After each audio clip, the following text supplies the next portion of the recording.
The Adventures of Batman. Welcoming you to the new adventures of Batman.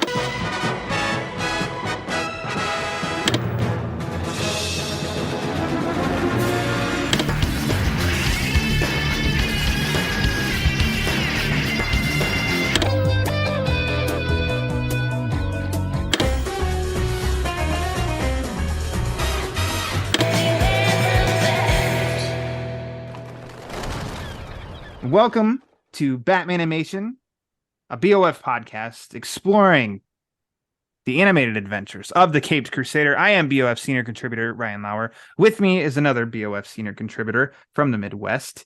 It's a great guy. Go Twins. Garret Grev. Hey. Hey, hello. How are about you? those twins? Things have How been about those twins? It's not so bad. You know, they could be. I don't know that I like. We have an inconsistent offensive philosophy when it comes to swinging the bats, but so far so good this season. The Twins have got a bullpen, and anytime the Twins have got a bullpen, it's like you better take notice because it could be another few years before we get a bullpen back. So things are fine. Things are really okay. Thanks, Ryan. Excellent. Yeah. Always a treat when you and I get to gather around the mic together and talk. But we also, Garret, I don't know if, you and I kind of do this a lot. We start some new trends, and we have a new trend here for Batmanimation. This is the first time ever that there have been 3 people on an episode of the triple up. Batmanimation. Yeah, the triple up. Joining us is, you might call us pioneers. It's no big deal. Yeah, I like that. Okay, it's some Midwest pioneers here. Yeah, we have a third gentleman with us. I think, and you'll have to help me if I'm saying this right.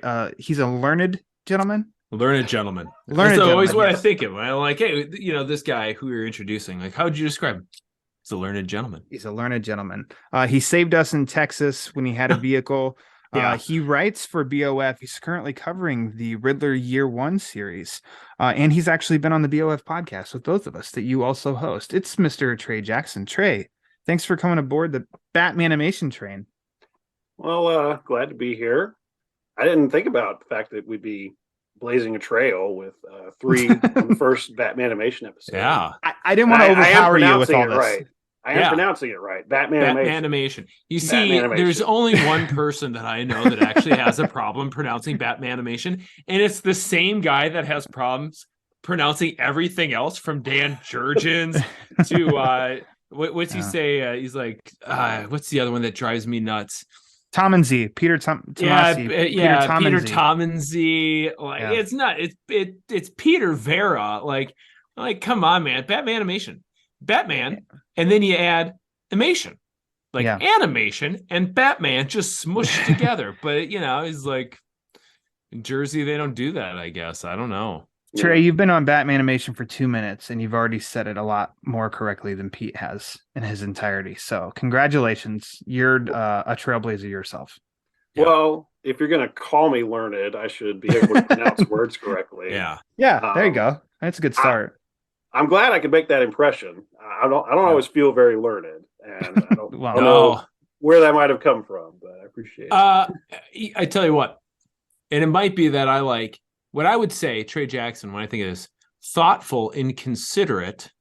And if you're thoughtful and you consider things, you come off very intelligent, more so than a bunch of dummies who just shoot off the hip like maybe I do from time to time. So that might make me think that I believe you are learned, by the way, but that might be where the impression lands on me. I'm like, God, that guy's very considerate. I don't know. I don't always consider things before I say it. I'm not quite the same way. Well, I guess we just need to speak more often then. That'll solve that. Perfect. Absolutely. Happy to have you aboard, Trey. I've like I said, I've recorded with you and Garret before on the BOF podcast. I've talked with you, I think it's toward the end of last year on my podcast, the Batman Book Club. It's always good talking to you. So I'm glad to have you aboard for this discussion, because I'm really looking forward to this discussion, because what we're covering on this episode is Batman and Superman Battle of the SUPERSONS. So some quick background on this beast here. It came out in digitally and on disc back in October of last year, but it's really funny to me because it came to HBO Max, I think, at the beginning of this year, and that's when it seems like people paid attention and caught it. And it's kind of surprised me because I was like, this movie's been out for a few months and everybody's acting like they just saw it. But then again, a lot of people, I think now, because there's not much wait time, are just waiting for like these DC animated movies to just drop on the streamer, and that's where they catch it. So it caught like I feel like a second wind when it dropped on HBO Max, soon to become Max. Max. It was just Max. Directed by Matt Peters, who I'm not completely familiar with, but it's written by Jeremy Adams, who I am familiar with because he has written I think he's written Teen Titans Go versus Teen Titans. He wrote some Mortal Kombat movies. He's written some Lego movies, some Scooby-Doo movies. He's scripted for Batman Soul of the Dragon. And he's also deep into writing DC Comics itself. He was recently writing with Jeff Johns, the GOAT, and Tim Sheridan on Flashpoint Beyond. That's a lot of talent. Yeah, and he's written a lot of Flash. So he is a very skilled writer. And then some of the voice cast for this movie, you've got, let's see, I'm trying to backtrack here. Jack Dylan Glazer. That's the big one, right? Yeah. That's the big one as Jonathan Kent. And the name may sound familiar, but many know because he is Freddy in the Shazam movies. Yeah. And I kind of want to save it for later. It's a little bit meaty. We talk about the cast, but like, can I give you a sneak hint and sneak little preview? I think he's superb as Jonathan Kent. Okay. Let's come back to him. I'll just get through some of the names really, really fast, and then you guys can take off. No, we'll save it for a separate segment, but it's just like, it's really good. I can't wait to talk about it.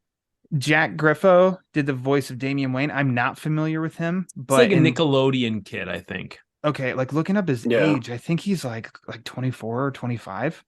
Doing the voice of Damien, and when we talk about voice casting, I have comments about that. Laura Bailey did the voice of Lois Lane. Troy Baker, I mean, he's a veteran of voice acting. Voice of Batman and Bruce Wayne. We know him from tons of stuff. I'm trying to find Travis Willingham, voice Superman, and that's like the main cast, and then we got some other voices, but those are the main ones. So let's get to Batman down the road because this is Batmanimation. We cover stuff animated Batman, and this is called Batman and Superman Battle of the Super Sons. Batman is thrown in there to get some attention. This movie is about the Super Sons, more so Jonathan Kent and then Damian. Yeah. This is one of those search engine optimization folks said, hey, guess what? Like, we need to get some hits for this thing, and people search Batman more than Superman on the web when they're looking for something to watch. They put it into the Google, and the Google gives up more Batman, or whatever. More people punch in Batman into the Google than Superman. So Batman's going to lead the way on this. You could argue maybe they did it alphabetical, but you could also argue that neither of these characters belong above the title Battle of the Super Sons, and maybe not even Battle. Like, it's kind of it's kind of a goofy Batman and Superman Battle of the Super Sons. And when they announced this one, I think it was it Fandom 2021, something like that.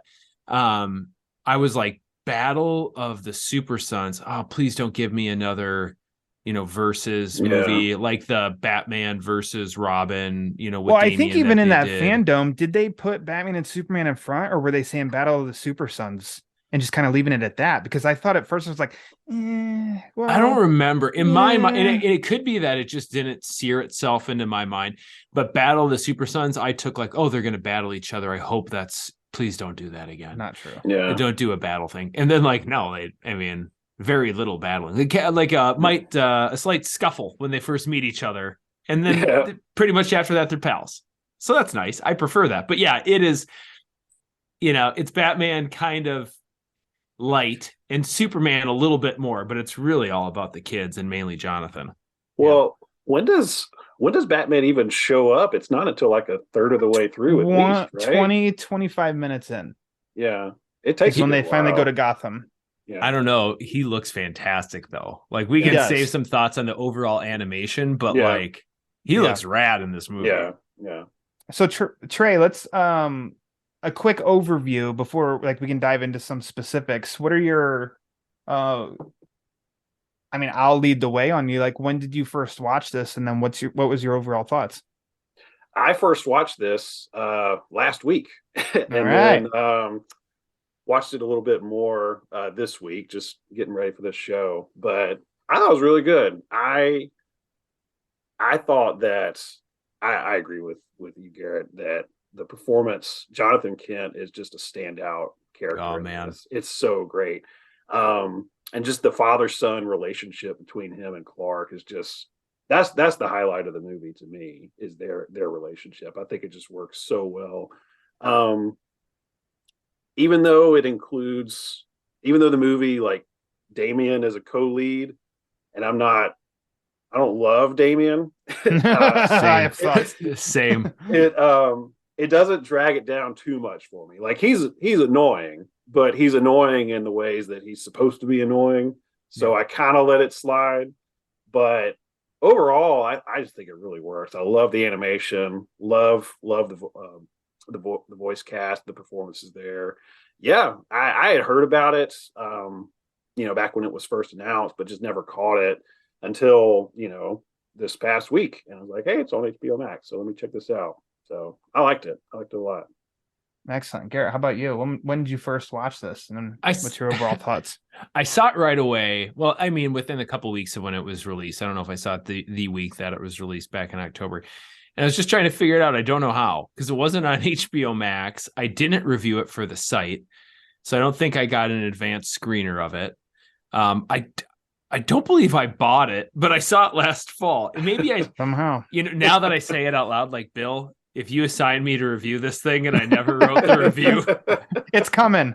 It's coming. Okay. And now that I say it out loud, I feel like that's likely what happened. Oh no. Oh no. Okay. Anyway, so I saw it last fall, and then I rewatched it here last week. Actually, I started it, and I unfortunately didn't get to finish it in one sitting, and I just wrapped up the rest of it last night. And I thoroughly enjoyed it. It's interesting because this does not take place in the same universe as Superman Man of Tomorrow, but there's a similar art direction that kind of feels thematic. It's a little bit of that, if Haas was on here, he'd know it to tell me it is. It's kind of, I always think of like maybe Paper Mario was a little bit like this, like the cell shading look to it. Like we get a little bit of heavy outlines and some different shading effects. I think the animation on this thing's absolutely gorgeous. Like, it is beautiful looking, in my opinion. I really, really love almost all the character designs. And I think it's great, sharp movement. I watched it last fall, would have been on my old projector in my kind of home theater setup and on the basement. And since then, that projector died, and I upgraded to the 4K. And I want to go back and watch the whole movie. This is Garrett flexing, by the way. No, geez. The projector from last year went out. So how about the brand new one? It comes out this fall. I had that one for like 10 years. Right, it was an investment. I got my money out of it. But when I went and watched it in 4K, like, I want to watch this thing again in 4K because it's just gorgeous, very sharp, very crisp, and it's streaming, right? Like, I'm streaming it out of my Apple TV, so it's something just south of 4K, even though it will register as a 4K signal, but it's really not. It still looks beautiful. I thought the cast was really good. Again, Jack Dylan Grazer is Superboy, Freddie Freeman, and actually that is director Matt. I lost his name already. Matt Peters. He worked on the art department in Shazam. He's live action Shazam. I think he directed Injustice too, the animated movie, or was he did. Yeah, there you go. But otherwise, his directing credits, I think I think it just might be Injustice in this. But I figured, I'm like, oh, there's the Shazam connection. But I thought it was a ton of fun. And just to touch on Damien, Trey, also not a huge fan. I think I've been vocal about not loving Damien, on the interwebs or on the podcast or whatever else. I thought this was, in a good way, Damien light, almost kind of a neutered Damien, where it's like, oh, I'm a sassy, tough guy, and I'm an assassin. And then it really kind of they pull him back from that pretty quick. And it's kind of a couple buddies, and they're from different backgrounds and whatever, but it's not It's not a-hole Damian that sometimes you can get stuck in. And that's what really bothers me about Damian. Yeah. They kind of, I think, smartly progressed past that pretty quickly here, which was nice to see. Yeah. When we get to talking specifics on characters, reserve about a minute and a half for me to talk about Damian, and then I'll speed around it. Like you'd said with Matt Peters, so I was trying to pull him, pull him up. He's got a pretty decent animation directing background. So he did the Teen Titans Go and DC Superhero Girls movie. I was not a fan. I reviewed that for BOF, and that was tough. But he did the DC Showcase Constantine, the House of Mystery. It's like a half-hour short. That one was actually awesome. If you haven't watched that, track it down. It's only 30 minutes, maybe even like 20, 25. It's awesome. He did do Injustice that you mentioned. He did Justice League Dark Apocalypse War, which I thought was really good. Nobody talks about Lego DC Batman Family Matters. Straight to video. Movie. It's great. It is fantastic. It's on HBO Max. I love all of those little Lego movies. That one especially.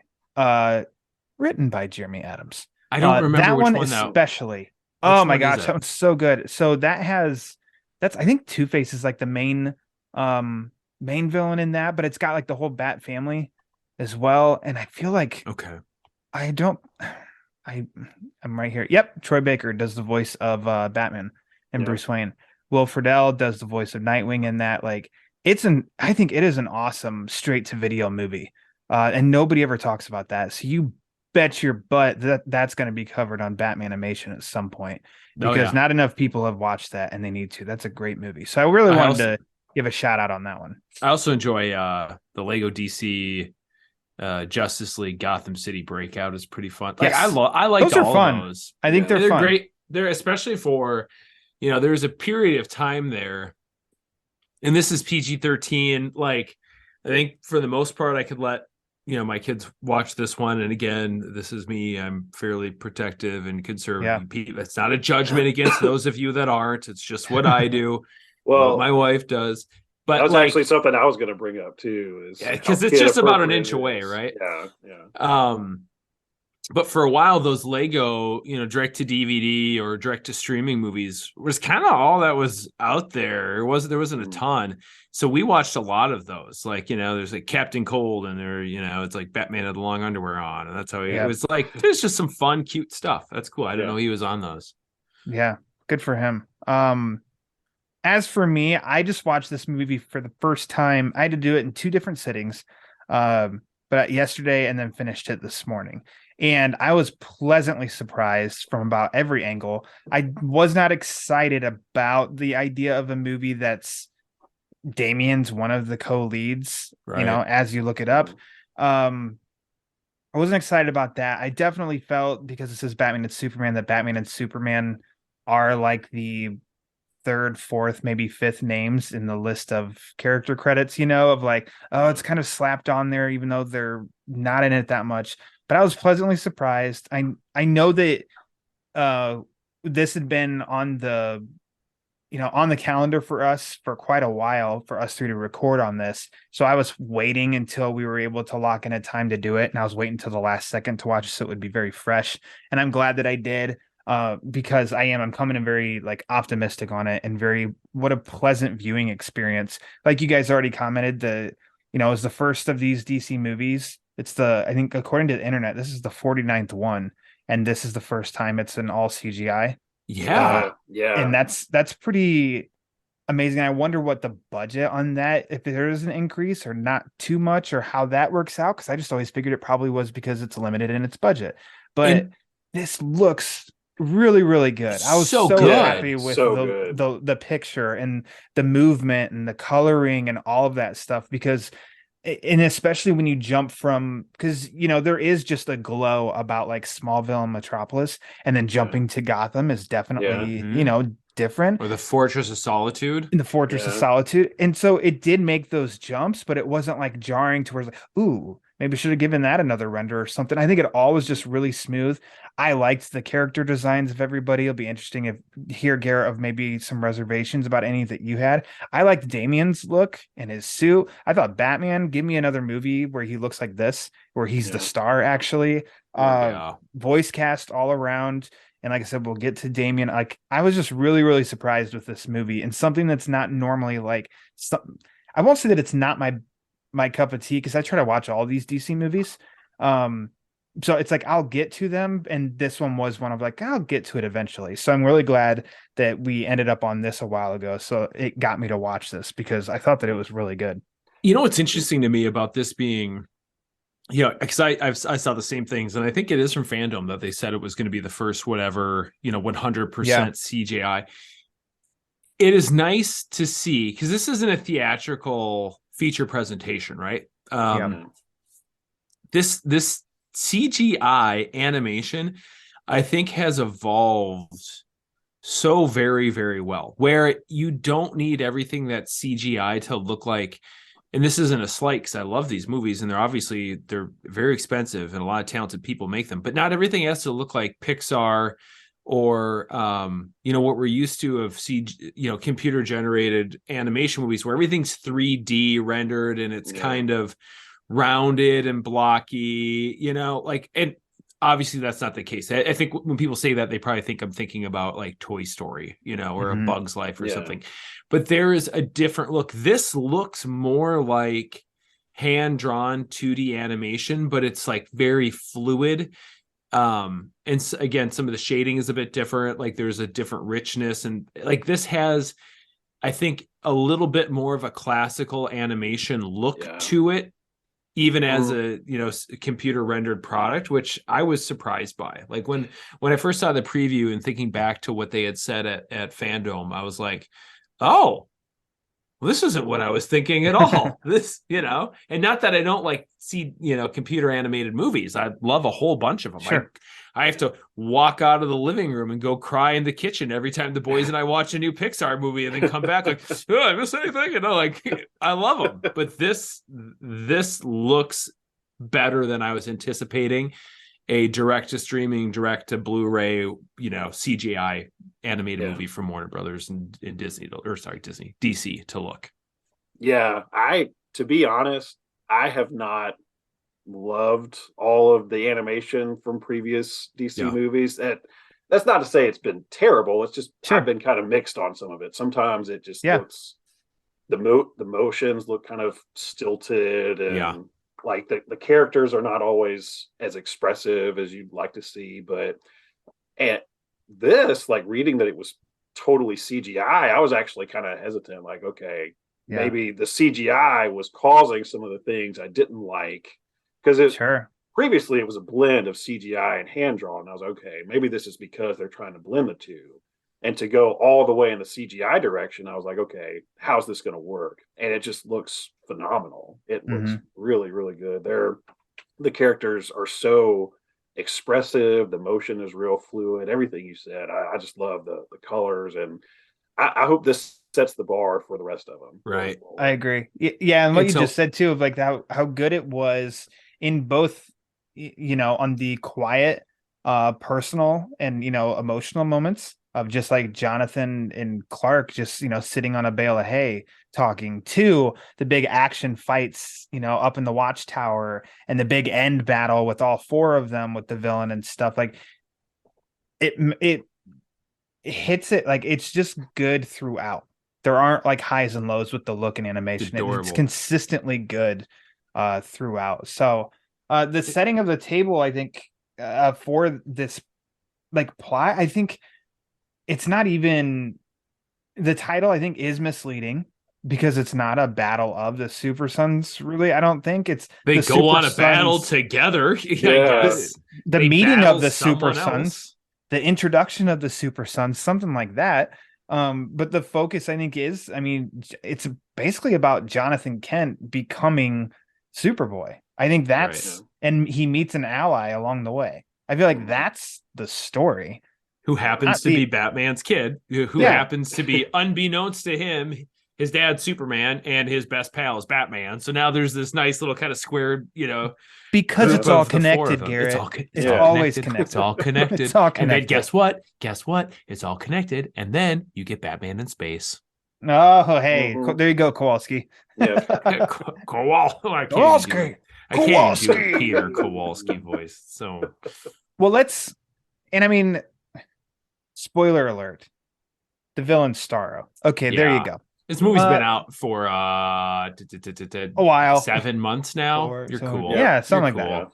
You're cool. But You're fine. but I think all three of us are ready to talk about like the main players in the movie, starting with Jonathan Kent. So I'm gonna step back and let you two battle it out of who wants to go first and to pull that first thread.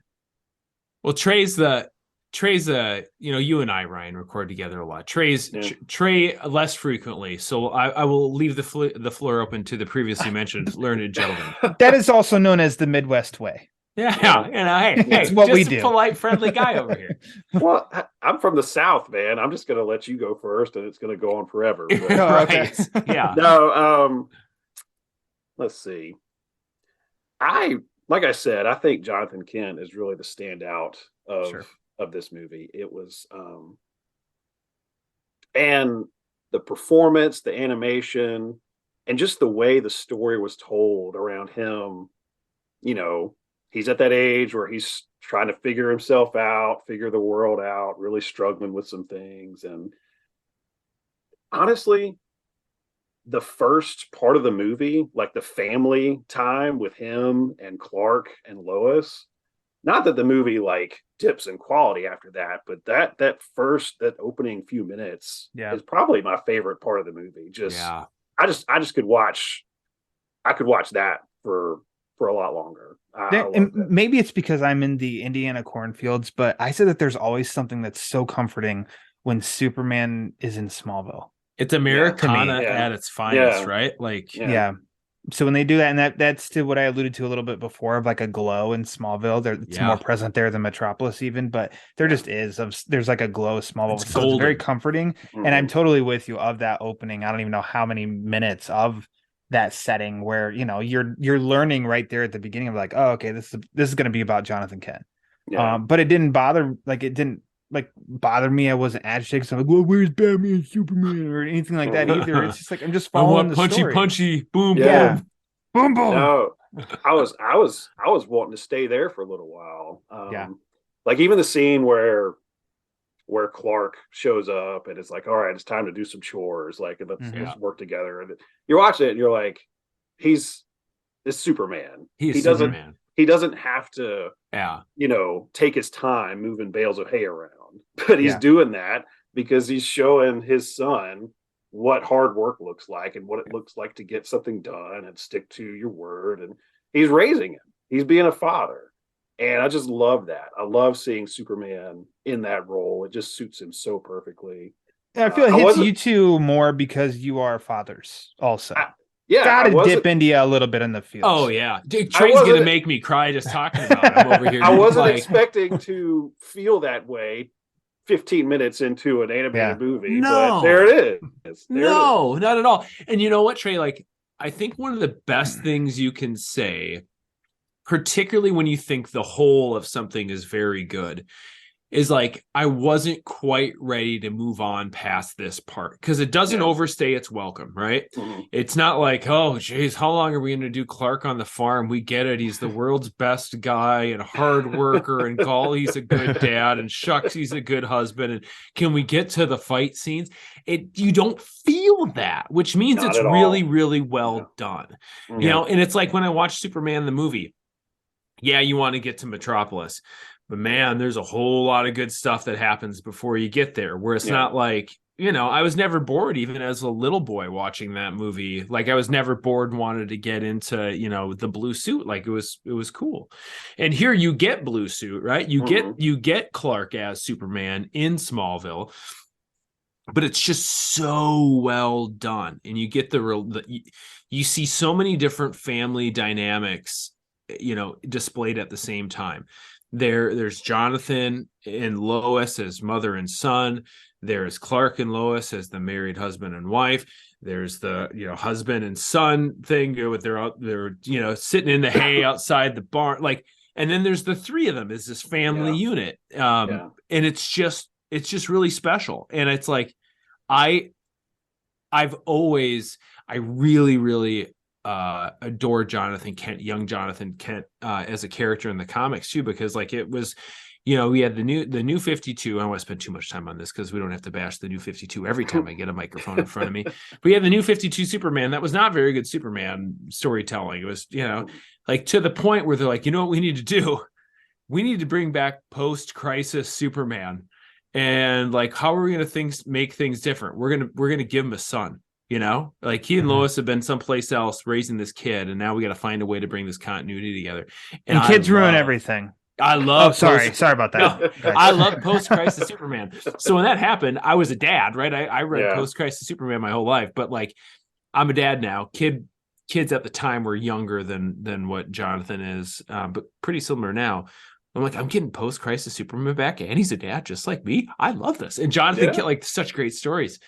So seeing him in an animation here was fantastic. I have different feelings entirely about Damian, but I'll wait on those.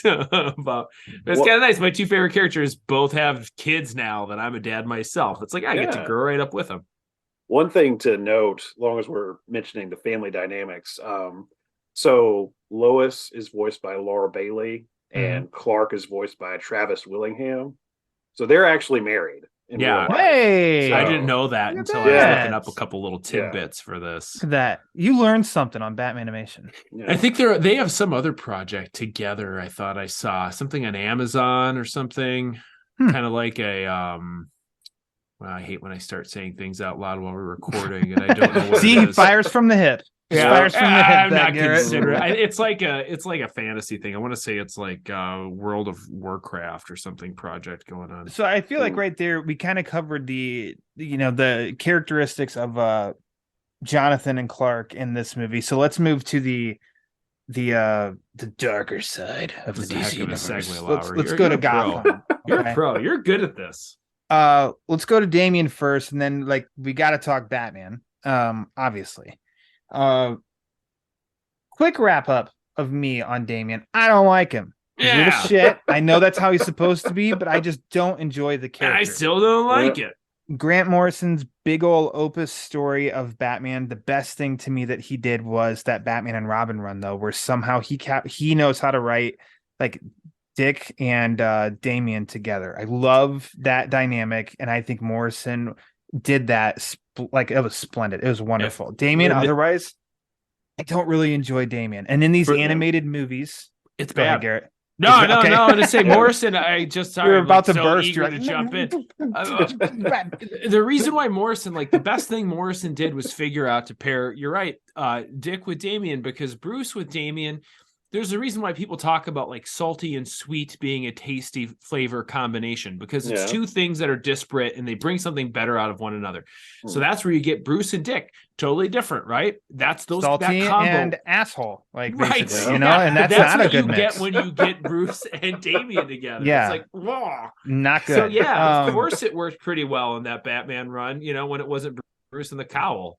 Yeah. Anyway. So, I mean, that's kind of how I am in Damian. That doesn't mean that there aren't stories that Damian's included that I don't mind and stuff and everything. But overall, I just don't really like the character. And in animation, Damian, it seems like they always try to get a 10 or 12-year-old to voice the character, which that squeaky voice also just adds to my annoyance with the character in the movies. So, I mean, what were the three? It was Son of Batman, Batman vs. Robin, and then Batman, I think, Red Blood? No, I don't know, something like that. There was one after that where Dick is basically has to take over the cowl. Damian in those, like, I like the movies, but Damian's awful. I hate that voicing. I think a strength in this one is that they have a 25-year-old voice Damian. It's like it helps so much because I could listen to him and not want to rip my hair out. And then on top of that, like, even knowing how the character of Damian's supposed to be, he is that way in this movie, but there's something about it that is not as annoying. It's almost like more so of, whereas you in other movies and in comics, it is just like, I'm the best, we're doing it my way. In this movie, I feel like you could feel like he's putting on a front, and that's an act where you just got to beat through that barrier, and then they would be allies and that they'd be good. And I feel like that was a huge difference in where I'm like, shit, do I not mind Damian in this? Like, that was almost the biggest takeaway for me in this, because I just don't like that character, but he is actually all right in this. Yeah. He does I get think put in his place a few times. he Yeah, does. Yeah. which is He does. rewarding for us.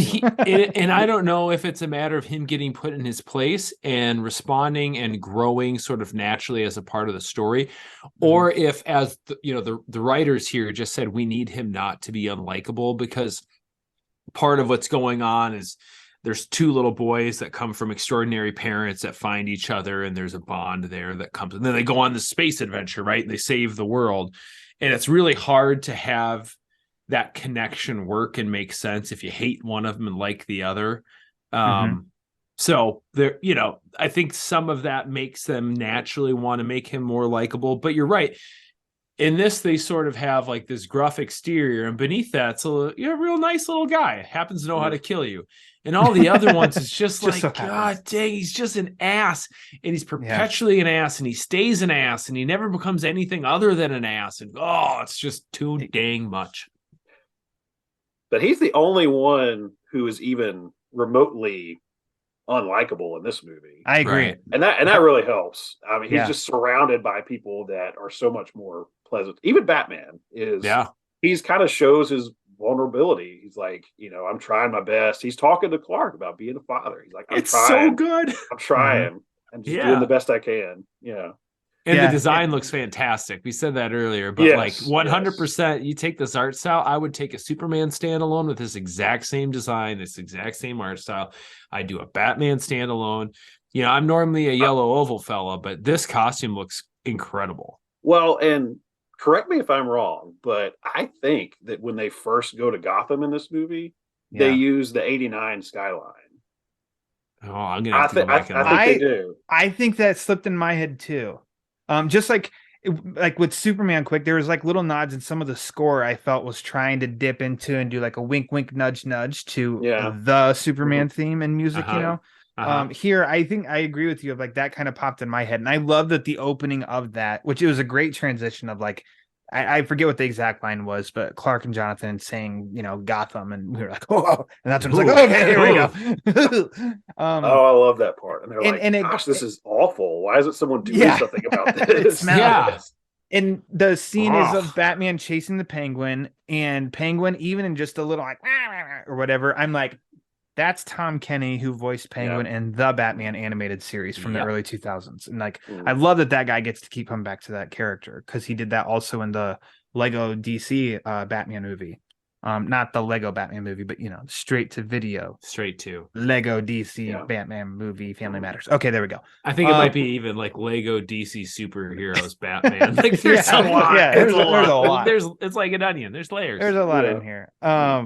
But I'm totally with you too of like Batman, he's limited in this, but he looks great. His characterization's great. It doesn't soften him up of like eye roll, because he does have those moments of talking to Clark about fatherhood and stuff and how he is. And even when he ends up, basically becoming a puppet for Starro for a while and everything, it's still like, yeah, but look at him. He looks like Batman. He just looks great. Yeah.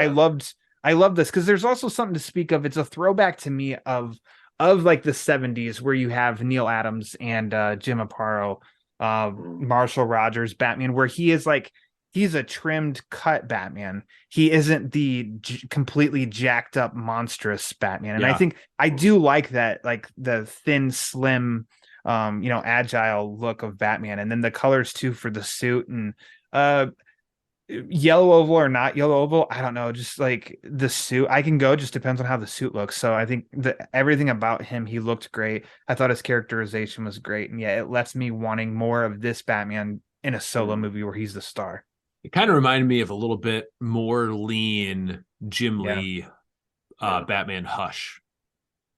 A little bit leaner, a little bit leaner, right? But otherwise black, just the black bat, but the colored choices, like everything else felt like, oh man, I thought it was really good. Like both Batman and Superman are both very, iconic in their representation. I thought I got some Hush feelings, but you're right, it is leaner. It's more like an Aparo Batman build for Batman. And then Superman, like it felt like there was just, especially in some of the flying scenes, a little bit of Frank Quietly All-Star Superman Nice. Just in some of the visual motifs, not so much the character design. But the character design is very classic. I mean, it's very classic post-crisis Superman, right? It's the bigger S across the chest. This is a bulked up Superman. It's sort of the low collar, right? It sits kind of on the collarbone, but very iconic for both of them. Good solid kind of evergreen choices. Yeah. Trey, how'd you feel about the Batman? How'd you feel about the Batman? It was phenomenal. Actually, I was also looking at, I don't know, did you guys, how familiar are you with the books from a few years ago, like Challenge of the Super Sons or Adventures of the Super Sons? Never read them. They did a really good job mimicking the art style from those books. I was going to say, at least Jonathan can, because I looked it up real quick before we recorded. I wanted to see some covers, and I thought, as far as Damian and Jonathan, for sure, I'm like, ooh, they did a pretty good job page to screen. Who was the artist on that, Trey? Sorry if you don't have it. I hate to put you on the spot.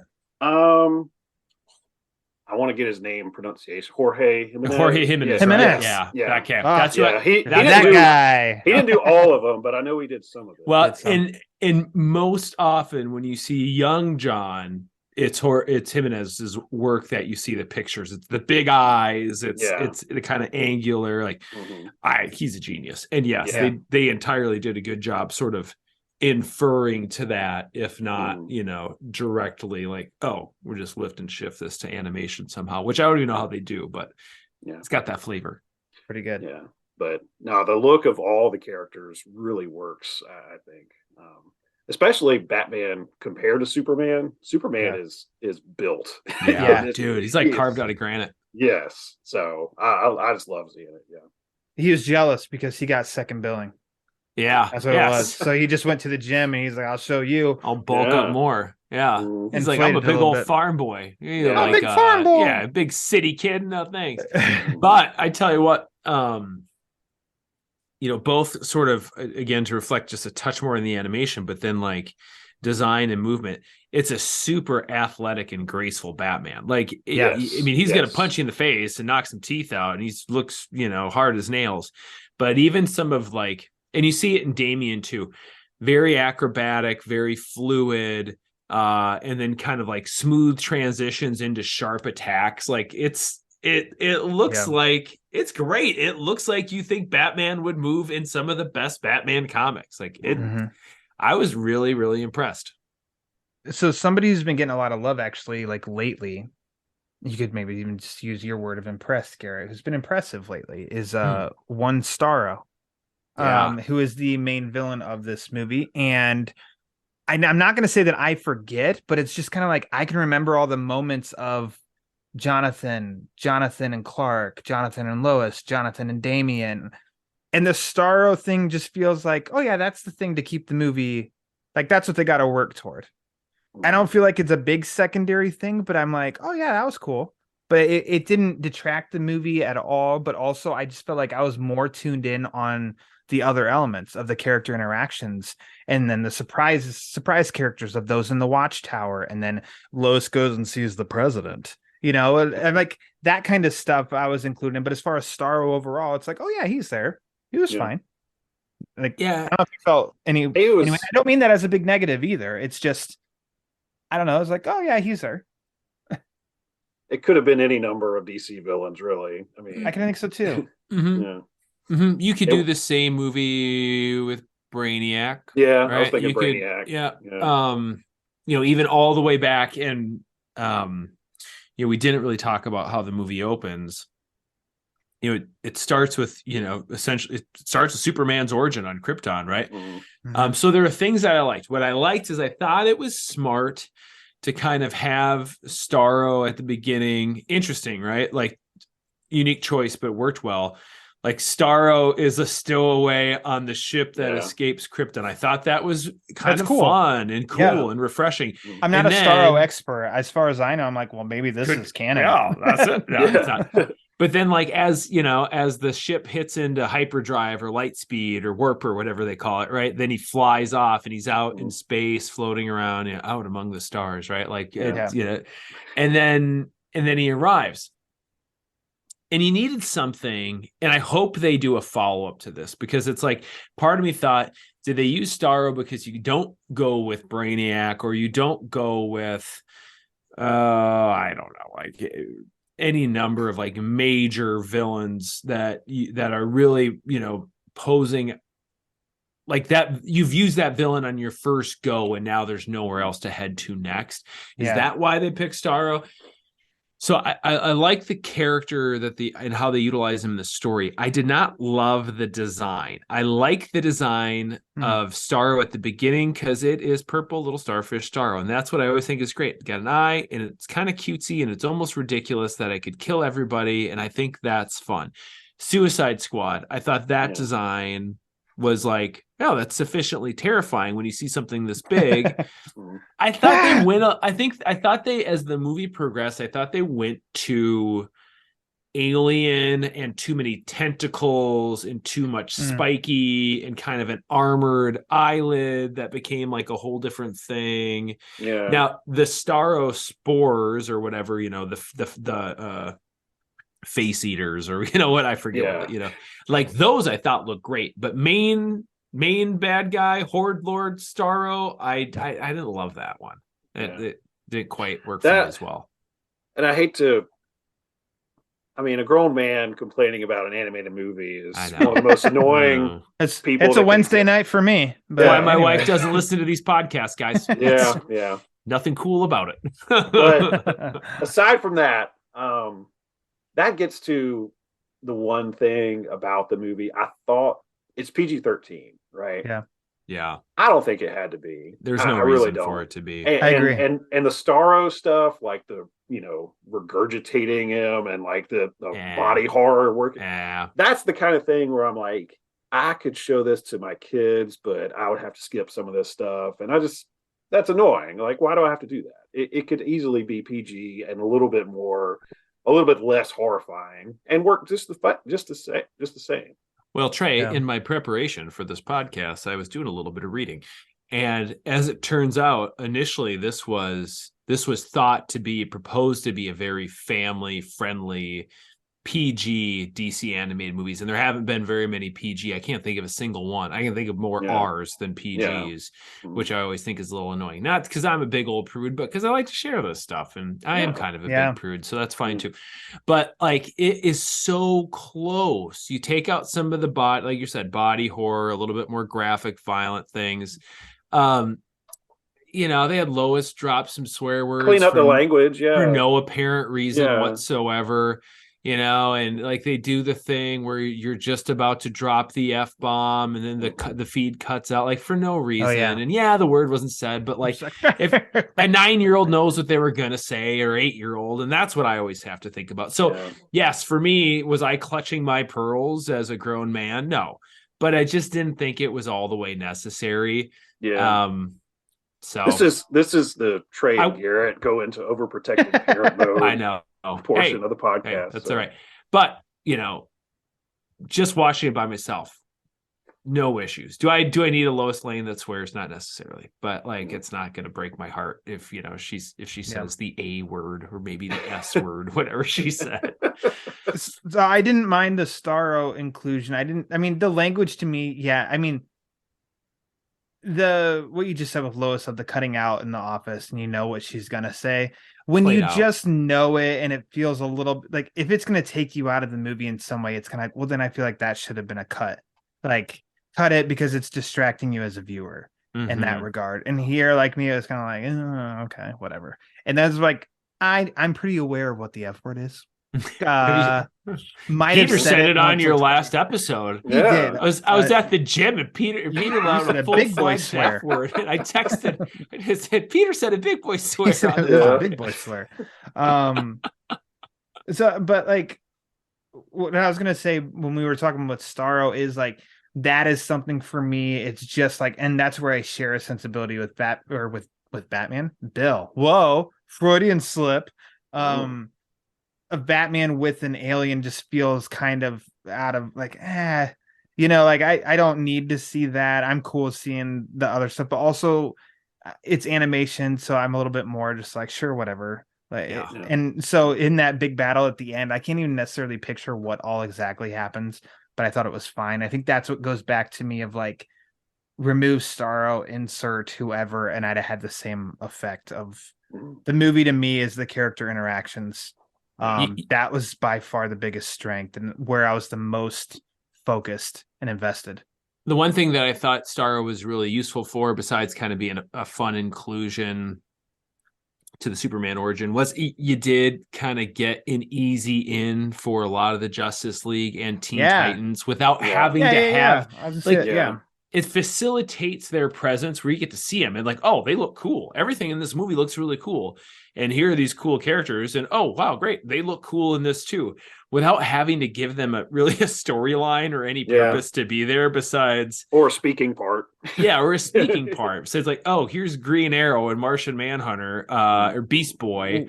And Lex is the president. It gave a fun element of that. And like, you know, like we know, and others too, of like, no, I can't name every single the history of how Lex Luthor became president, but I know that's part of the history of the characters that he has been president in DC lore before. So it's like, oh, okay, it's a nod to that. And also I think those scenes were also good. That was like the voice acting were good. And then of like, in the end, he was controlled by Starro as well, which was a nice, fun punctuation at the end of it all. So yeah, like in adding to what you were saying of including the Justice League and the Titans and stuff, I think, yeah, that's a cool way that a good benefit of Starro is to be able to do that and bring in more faces.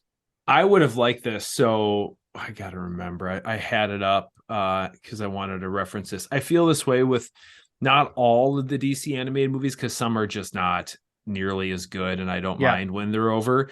But the ones that are good, I'm always like, why are they so obsessed with sitting at this like 70-minute mark? Or I think this one might be just a shade over that, but under an hour 77, something like that. So about an hour and 20 coming minutes, on the heels of a 90-minute one in Batman the Doom that came to Gotham. And then they followed up with this one that's like a little bit shorter. It's like, oh, I thought we were starting to go into the 90-minute and now we're back to the 70-something. Okay. I could have watched 2 hours of this. And I think, I wonder if there's a version of this script that leans more into the father-son, the idea of fathers and sons, and even grandfathers, fathers and sons that we get with the beginning of John figuring out, his powers, relating with his dad first, and the powers come after that, which I thought was also really smart. Talking a lot of Superman for a Batman episode. But Batman. Okay. Batman, so much more Batman. But here's the reason why I say it. The time that they took, and you have to have an in character, even on an ensemble movie. So I get that it's tough.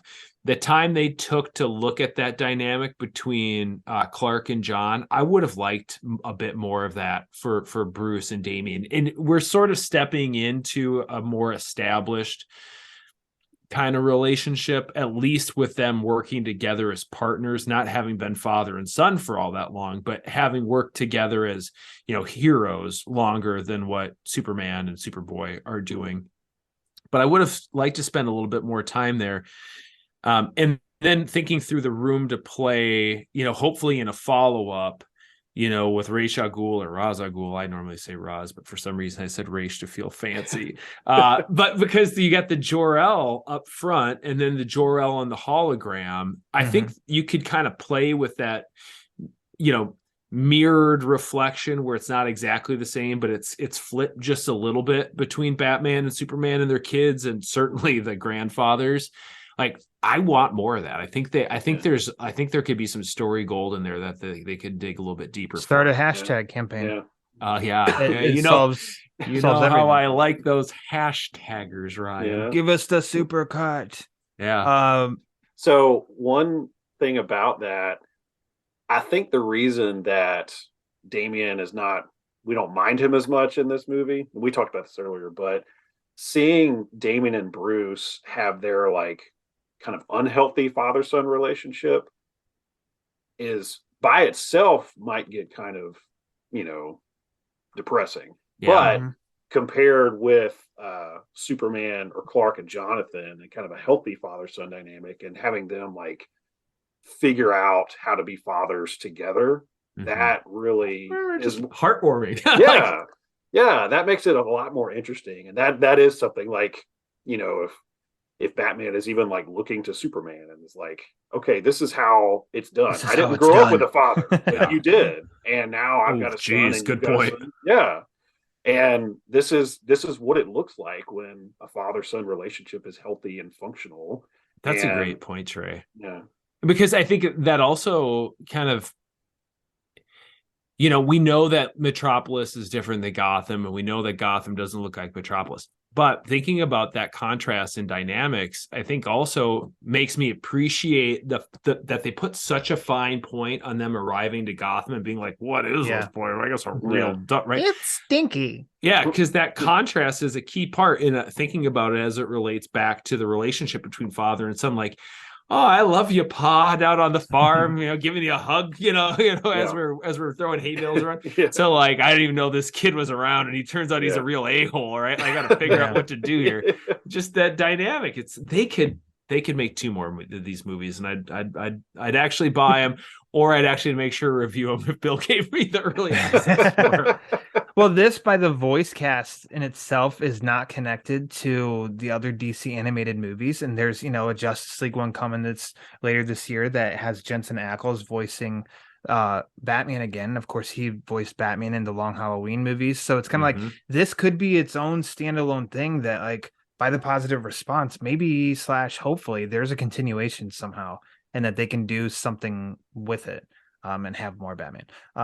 Something like that, more Batman. In the movie, and they could have a good like second part of this movie with a lot more Batman. But I don't know. Like, I think man, overall, they could even just do the second one where, like, if 65-70% of the focus was on John and Clark, and do 70% of the focus on Bruce and Damian next one. That'd be great. Little Batman and his dick son and the supers. Not a son dick, the other one. No, not his son dick. His dick son and the supers. The supers from Smallville. Right. We got to start wrapping up. I think we kind of covered. I know, like, movies. Tomorrow morning we'll all be like, "There's other stuff I could have said." I'll go upstairs and think about something I wanted to say. We talked about Batman, which is what's supposed to happen on Batmanimation. Everything else is just some extra cereal with Mountain Dew poured on top. Bonus. So, I mean, thanks to both you gentlemen for sitting down. I'm sorry, gentlemen and learned gentlemen, for coming on Batmanimation to talk this movie. Trey, why don't you go ahead and direct some folks to follow you and what you're up to these days? Yeah, so like you mentioned, I've been reviewing Riddler Year One on Batman on Film, so definitely check those out. Check them out. Great reviews, great series. Do yourself some justice and check them out. If this movie is just too much hope and optimism, go read Riddler Year One. Bring yourself right out. But yeah, you can find me there. You can find me on Twitter. I'm at Trey Jackson 619. Look me up. You can come pester me in the BOF Facebook group as well. So let's get connected. In the Facebook group, Trey is an assassin. He just goes after everybody and takes them down. Don't be fooled by this nice guy act on this discussion. He's vicious. Well, Trey, you gotta put them down when they get up. Whoa, snap. Garret, how about you? I know people are pretty familiar with you, but remind them. Oh yeah, I don't give a chance unless you forget me, because as soon as I started tweeting about, you're sick of seeing my Batman tweets. Guess what? I got Superman ones and Minnesota Twins ones and Minnesota Viking and ones. The Vikings. And Key Man of the Masters of the Universe ones. And now we're gonna switch it back over to something else. Like, good luck keeping up. But if you'd like to, if you like conversing, if you like hearing me talk, or if you feel like you'd like to talk to me, easiest place to do it's Twitter. You can find me at Garret Wato. That's at GARRETWATO. If you like football, good news. So do I. And besides the Vikings, I co-host a fantasy football podcast that's just about to get back up and going now that we are past the draft, and we're looking forward to the 2023 NFL season. But if you do not like football, you got a couple months where I won't tweet about it quite as much, and you can just get all the other nerdy stuff. So give me a follow over there.